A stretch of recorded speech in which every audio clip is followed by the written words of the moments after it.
Čestitki Grek Okuta победник на турнирот Трстан Дуновски во сега најсилна конкуренција.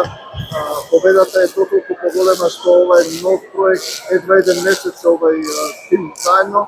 Слободен е турнир шампион на Македонија, иако ослабен, без петокубина играчи, меѓутоа ова е голема победа. Како го видовте финалето и самиот турнир? Znate kako, ovo sami ste rekli, ovo je projekat na 3 godine, da mi za 3 godine treba da donesemo trofej u Ohrid.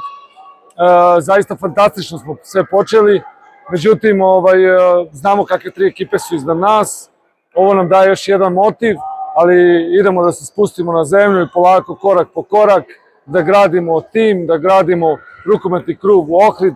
Zaista je fantastično raditi s ovim momcima, zaista je fantastično u ovoj atmosferi igrati, što je večerašnja publika i ljudi iz Ohrida, zaista bili su nam, da kažemo, 7. igrač. Pa dobro, ima stvari gde škripimo, na tome ćemo raditi. Isto tako malo fali možda još neki igrač za rotaciju, jer kad se uđe u sreda, subota i kad dođu povrede, možda bi trebalo da bude malo širi neki roster, ali kažem, tim će se graditi godinama, jedan fantastičan početak i nadam se da ćemo nastaviti ovako i da ćemo još puno puta obradovati ohridsku publiku. Hvala.